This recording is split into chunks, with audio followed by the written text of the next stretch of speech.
Happy Friday, everyone. We've got NHL All Stars and All Star performance from Nashville's Jusse Saros, the conclusion to World Juniors with Canada winning gold, all that, plus our weekend slate of games on today's Locked On NHL. You're Locked On NHL, your daily podcast on the National Hockey League. Part of the Locked On Podcast Network. Your team every day.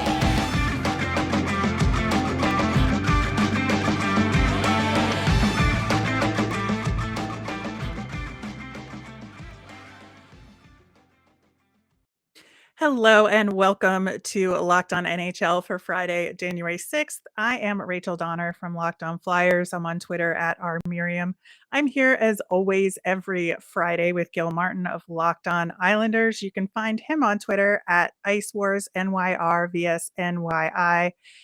Thanks for making Locked On NHL your first listen every day. We're free and available on all podcasting platforms. Plus, you can watch us over on YouTube. Gil, how you doing today? I am good. Happy Friday to you, Rachel. Yeah, I am still recovering from Jusse Saros's performance from last night. 64 saves on 67 shots. That is, of course, a record for Preds goaltending. And, I think it was very fitting that he put on that kind of performance on the very night he was named to the All-Star team. Yeah, no question. And, a new franchise record for a single game for the Preds. And wow, I mean, just, you just sit back and say, wow, 64 saves in 60 minutes is pretty darn impressive. Third most in a single game since they started tracking this in the mid 1950s. Not quite Ron Tugnut territory, but very close. Listen, nobody does it like Ron Tugnut. We cannot dismiss that 70 save performance. You and I were talking before the show. We both remember that game, Yeah, and it was a tie in the it was glorious days of the tie in hockey. I know it that's was a tie, controversial. and the Quebec Nordique had no business tying that game if not for Ron Tugnut. It is true. It is true. Ron Tugnut is absolutely a legend in NHL goaltending. Not the best goaltender ever, but the most, I think, fascinating in the league, and at least in my lifetime. So, speaking of the NHL All-Star Game, we got our initial rosters named, and it's a really interesting list, I think. Of course, we got the usual 4 divisions. They're going to do the 3-on-3 tournament. So we've got a certain number of players from each position on each team, and yet they have to have somebody from every team in the game according to their rules. And so, we have a starter roster, and then they're going to have a fan vote for 3 additional players for each division. That has already started. It'll run through January 17th. And so I think there's going to be some fan bases wanting to redeem the selection from their team, or, there's multiple guys on a certain team that, both of them deserve it. They're going to get behind their players. But what was your kind of first reaction to especially the Metro division? Yeah, it was tough. I mean, the way they set it up, there's always going to be some deserving players who don't go because of the position they play, some players who don't deserve it who are going to make it. I mean, look, Brock Nelson was named, for example, from the Islanders. To me, he was probably the third most deserving player on the Islanders to be named to the All-Star game. Not that he's a terrible choice, but he wasn't the best choice. But they picked Igor Shesterkin over Ilya Sorokin, who I think would have been the Islanders' best choice. And then they took Brock Nelson over Matthew Barzal. So I think, because of the limitations and the format that they used, there's a lot of players who, got left out, and then it's up to the fans to vote them in.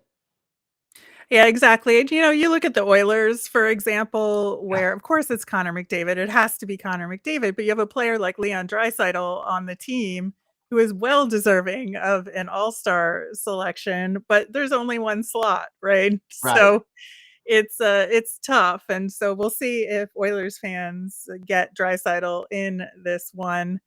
I think, for me, looking at the rest of the Metro, the Flyers selection is Kevin Hayes. I probably would have gone with Travis Konechny, who has 40 points.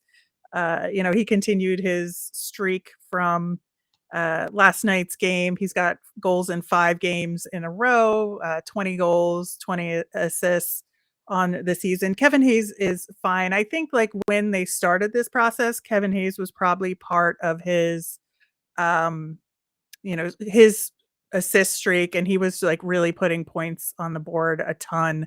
So I get it, and he'll be very entertaining. And my understanding is that he is bringing his nephew Bo, and they will have a lot of fun. And that's the thing is like you look at some of these names, I'm so excited to see him interact with Johnny Gaudreau because they're really good friends, and I think that'll be a lot of fun for the Metro division. Alex Ovechkin will be there as well. He'll have shenanigans. Jack Hughes um, did a magic trick last time around, so I'm excited to see what he brings to the table. I think as far as like weird selections, Seth Jones from the Blackhawks, like that's a little bizarre. That is a little bizarre. I guess they needed defensemen, but yeah, I mean, look, they got to pick somebody from every team, and it's a tough balancing act to sort of figure out. But I think at the end of the day, when you analyze it all, the thing you brought up with players bringing their nephews and doing magic tricks and the shenanigans of Alex Ovechkin, the All Star Game is more than anything else supposed to be fun. Yeah. And I think sometimes even we take it a little too seriously, and just sit back and enjoy some of the best players in hockey having a great weekend and doing what they do. Yeah, and, speaking of the fun, of course, we have both Kachucks on the Atlantic Division roster, so that's always a good time, and, of course, Matthew, playing for the host team, so that should add an extra layer of it, for the entertainment factor, and, very excited for Tage Thompson of the Buffalo Yeah. Sabres, although Rasmus Dahlin made a huge case for himself, so I'm kinda hoping he sneaks in as well. But again, with the matrix of this all, I understand why Tage Thompson is there. I just think Darlene also deserves a shot. I mean, how many more Bruins deserve to go besides Omar? Oh God. You Right. could But put it just seemed five a guys, lot. right? Yeah, you just look at the Atlantic Division goaltenders, and Olmark is like the clear choice. So it's hard, but certainly Pasternak could get in on the fan vote. Maybe Patrice Bergeron. Who knows? Yeah, there are a lot of deserving players because of the format who won't go. But again, just have fun with it, because I think it creates a great time for fans, and just the whole event is meant to be fun and a little break for everyone else, and just a showcase for some of the league's best talent. So I used to take the All Star Game seriously when I was younger. It was about pride. It was about your conference winning or your players from your team making it. Uh, but now with this format, you just have fun with it. Just have fun with it. Yeah, and I think that kinda goes into some of these selections as well. One guy we've been talking about on this show quite a bit is Erik Carlson, so I'm glad he's gonna be there. That was obviously a no-brainer for the Yeah, Sharks selection, and you gotta work around him and Connor McDavid in the Pacific, I think, and then kinda fill in the slots from there. I think Nazem Kadri is always a good time, yes, and it should be a lot of fun to have him there. Trevor Zegras did not get the selection from the Ducks, but you look at the stats. Troy Terry, you yeah. can't deny Hard to that, argue and with that. yeah, especially they're having such a tough season, and Troy Terry has been a bright spot for them. So we'll see if Zegras gets a fan vote here. People like to see him do the Michigan in these sorts of settings. And although it's obviously more impressive in a real game to get Yeah, in, but to create that time and space with all the players on the ice at the same time is a whole different animal. yeah, exactly. So I don't know. It should be a pretty exciting All-Star weekend. Lots of fun. Very curious to see how this fan vote goes. As far as the fan voting aspect of it, we'll talk about that a little bit more after this. Today's episode is brought to you by your friends at Built Bar. If you're looking for a delicious treat but don't want all the fat and calories, then you've got to try a Built Bar. We just got through the holidays. I know my goal, or one of them, is to eat a little healthier this year. And if you're like me, when you eat healthier, you don't want to compromise taste. Well, if that's you also, I've got just the thing for you. You got to try Built. With Built, healthy is actually tasty. Seriously, they're so delicious. You won't think they're good for you, and they're perfect for your New Year's resolution. What makes Built Bars so good? Well, for starters, they're all covered in 100% real chocolate. That's right, real chocolate. And they come in amazing flavors like churro, peanut butter brownie, and coconut almond. And the macros are outstanding.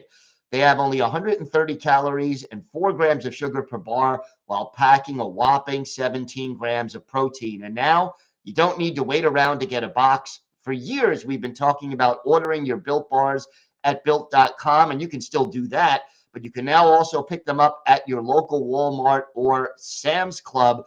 Just walk in and get them. So lots of opportunities now and lots of different ways to get your Built Bars. Check them out at Walmart or Sam's Club or head to built.com. Gil, we were talking about the All-Star initial selections, and if you're like me and you're like, "Where's Adam Fox on this list? He is Right. not there, and he is deserving to be there." Or, "Where's Braden Point? He should be on there as well." Obviously, we talked about the sort of puzzle of putting together, somebody from every team and getting the positions spread out appropriately for a 3-on-3 tournament. But the NHL has a voting mechanism, like I said, to allow fans to have some input. So, in addition to their website, which I'm going to talk about momentarily, you can hashtag your votes on Twitter starting next Thursday, I believe, for a couple of days. So, keep track of that on Twitter via the NHL handle. But man, this voting website, so it's nhl.com/vote. I already tried to go in there and vote for Adam Fox, and it's a struggle, man. I gotta say, this user experience, it's slow and it's a long process, and I don't like how it's designed, and I don't like how long it takes. So we'll see if that sort of affects voting. Like, you almost have to code a bot to do the voting for you. Yeah, that can get frustrating. I mean, the one thing you want to do when you want to vote, you want to do it efficiently, you want to do it quickly, and you want to be able to vote for your favorite players. So, making it a more user-friendly experience would be wise if the people who are running this vote before next year got to fix it. Yeah, I think so too. We have the memorable past experience of John Scott Yes. getting the fan vote. And that was such a remarkable experience for the NHL All-Star Game. I was there in Nashville for it and attended the skills competition, and just the incredible reception he got after that campaign that happened via Marek versus Wyshynski, starting that. And he wound up getting MVP of the game, and deservedly so. Like, he played Yes. really well. And so it wasn't even like just a staged vote. It was a real MVP situation there, and everything that came with it. I'm intrigued to see how this one goes, and if and what the league will do to step on the scale a little bit for Or a for lot. or a lot, depending on how things go. But do you have anybody in particular you're gonna vote for? I really want to sit back and sort of analyze the ballot. I would still like to see Matthew Barzal go. Just after watching him all season and what he's done with the Islanders, that would be very good. But there are a lot. You mentioned Fox, that Adam Fox is certainly deserving. There are a number of players who I think belong on this team, and hopefully a few of them at least will get the honor. Yeah, I hope so too. And we'll find out who makes that team through the fan vote prior to the game on February 4th down in Florida. Should be a good time. Switching gears and talking about World Juniors, we of course have a champion this year. Canada won the gold medal over Czechia in overtime, and both medal games actually went to overtime to get a winner. It was one of the best World Juniors I've seen in memory. These two games were absolutely phenomenal. USA won over Sweden 8-7 in overtime for the bronze. That game was unhinged in very many ways. There was just, I think defense went out the window for quite some time. There were blown leads, but Chad Lucius came through with a hat trick and the overtime winner for Team USA. And yeah, I'm just so happy for them. In these tournaments, it's always a weird thing because, Czechia honestly was my favorite team of the tournament. I think they took a huge step forward in their program and they surprised a lot of people, I think, with their play over the course of the couple of weeks. And they did such a good job defensively overall. But, you got to hand it to Canada for winning their second gold in a row. Yeah, congratulations to Canada. And the Czechia was just also entertaining to watch. I mean, Hmm. this was just a fun tournament. This was some really good hockey. And to me, I always like to go back 3 or 4 years and then see who was on the rosters, because by that time a lot of them are well-known NHL stars. So to me, that it's always sort of fun to look back at some of these World Junior competitions, because players who you were only a little bit aware of and just getting to know, by 3 or 4 years, these are players who everybody knows. Yeah, and a lot of players, I think goaltenders in particular, kind of make their mark at World Juniors and up their draft status by the end of it. And I think that this time was no different, right? If you looked at the tournament awards given at the end, Adam Gajan from Slovakia, who was another remarkable team in this tournament, who beat Team USA, just took Canada to the end in their game, and so he won the tournament award for goaltenders, and he's going to University of Minnesota Duluth. So I'm very excited for that program, and we get to see more of him in North America.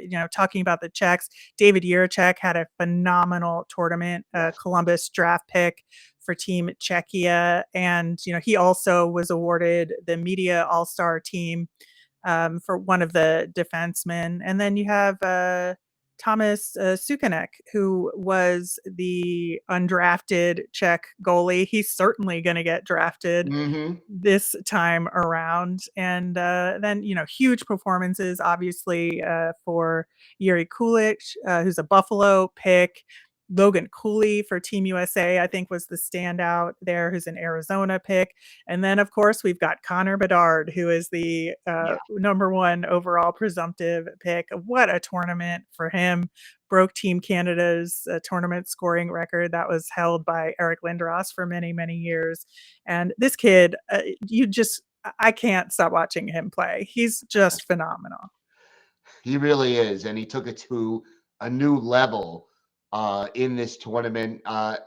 If there were any doubters, and I don't know if there were many before the tournament started, I don't think there are any after the tournament is over. Yeah, I think the only interesting conversation at the top of the draft is that number 2 spot. And I think Fantilli is still pretty locked in there, but people are starting to make the argument that Leo Carlson from Sweden is somebody that could potentially leapfrog him into that number 2 pick. Yeah, and it'll be interesting to watch how they finish up their seasons, and can't go wrong with either player, really. So we have to see who ends up getting the number 2.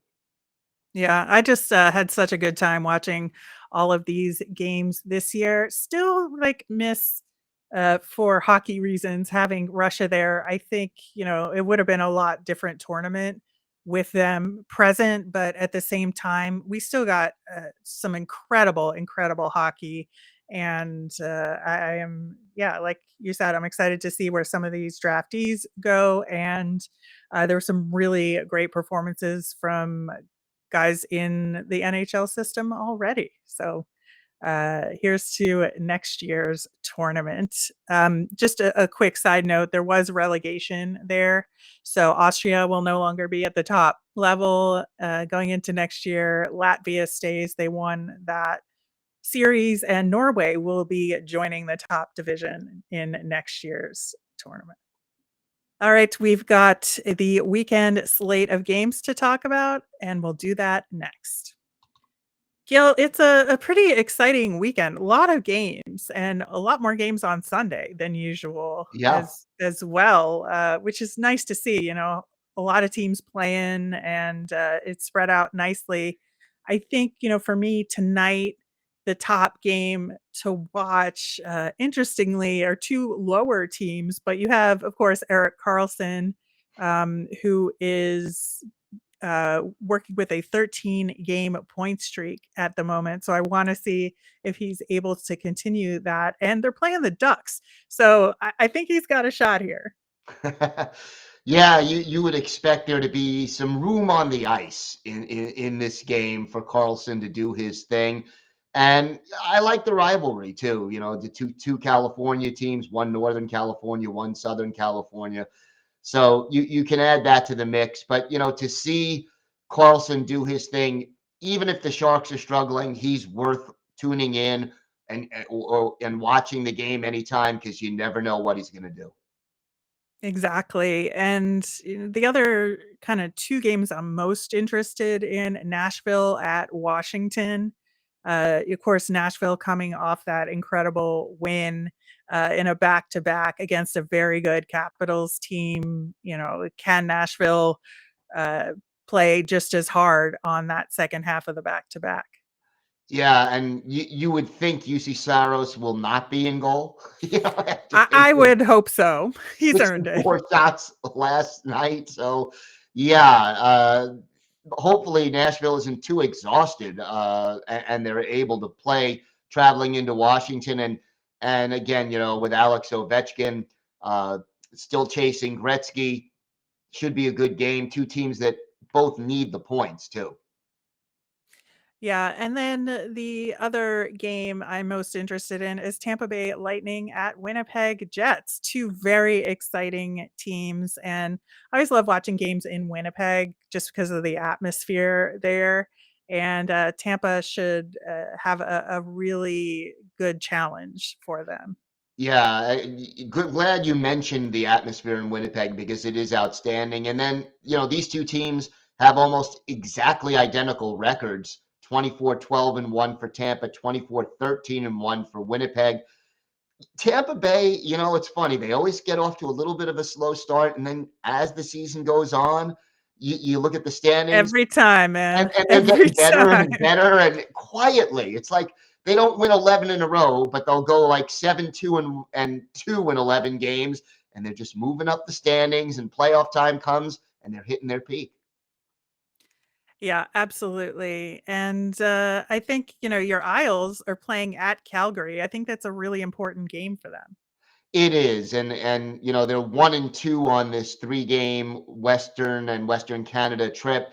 They need to get at least a point, probably 2, because the Metro playoff race is absolutely so tight. Indeed. Moving over to Saturday, a good afternoon game, Rangers at Devils. The Devils have struggled as of late. And, when these two teams play in New Jersey, the Rangers crowd tends to travel. And because it's a day game, I think it's going to be a heavily Rangers Yeah, crowd in there. probably is. I mean, it's not like they have to go far. What is it? 3 to 5 miles in between those two arenas. So, but the Just Devils hop on really the need. path and go. Yeah, that's it. Exactly.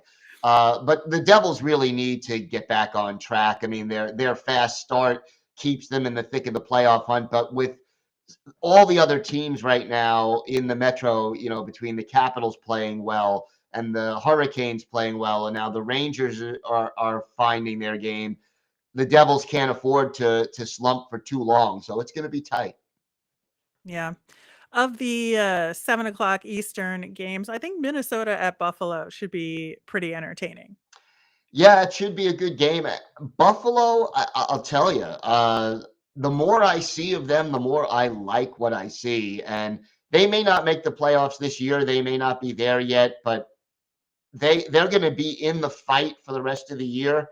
And I think next year they could be a really solid contender the way the arrow is pointed up in Buffalo. Yeah, it's a really exciting time for Sabres fans right now. And a team like Minnesota, which really just has to keep their head above water in that division, Yep. going up against a team like Buffalo, who's a plucky young upstart. I think that it provides an interesting background for the game. I think for me, I don't know about you, you can jump in, but I would wanna then just wait till the 10 PM games because we've got, uh, the LA Kings at Vegas and Colorado at Edmonton. Yeah, those are two really good matchups without question. And you know, the Avalanche still dealing with all those injuries, the Oilers dealing with all their inconsistency. I've seen them play the Islanders twice. One game they looked really good, one game they just didn't. And, they're only 4 games over 500 right now. Both of these teams sort of disappointing, but at least the Avalanche have the excuse with the injuries. Yeah, I think so, and I think that, again, Colorado is doing some real heroes work with all of their injuries right now, and so to go into Edmonton with, McDavid and Draisaitl, providing all that offense for Colorado to match it, I think will be the big challenge for them. Absolutely. Missing still some of their top players. So, yeah. Any other games this weekend you're looking forward to? Well, if we turn to the Sunday slate, the Sunday slate isn't outstanding, but I mean, Florida, Dallas definitely catches my eye. Uh, the Stars don't get a lot of attention, but I think they deserve a little bit more. And then how about Toronto and Philadelphia? Because the Flyers are quietly picking up their game as well. 4-game win streak, but, we gotta consider that 3 of the 4 were against bottom teams in the league. Yeah, So, I think the win against LA was the best of the bunch in this streak, and Toronto is really, really good. But, there are some guys in Philly who are picking things up right now. The aforementioned Travis Konechny, is having just such a wonderful season. We have Carter Hart back now from his injury, and so, it could be interesting, but, I don't know if I'd put money on it. no, no, no, not ready to do that. But and then I guess the other game Sunday, St. Louis, Minnesota should be a good one, good Yeah, rivalry game as well. absolutely. All right, that will do it for the show today. Thanks so much for listening. Of course, Gil will be back Monday with his show, checking in on NHL teams with hosts from around the league. And we'll both be back next Friday to recap the week that was and look ahead to next weekend's slate of games. Once again, you can find me on Twitter at rmiriam. Gil is on Twitter at IceWarsNYRVSNYI. Thanks for making us your first listen today. For your next listen, check out the Locked On NHL Prospects podcast. It's a daily show covering the next generation of hockey superstars leading up to the NHL draft. It's available on YouTube and wherever you get your podcasts. Have a great weekend, everyone.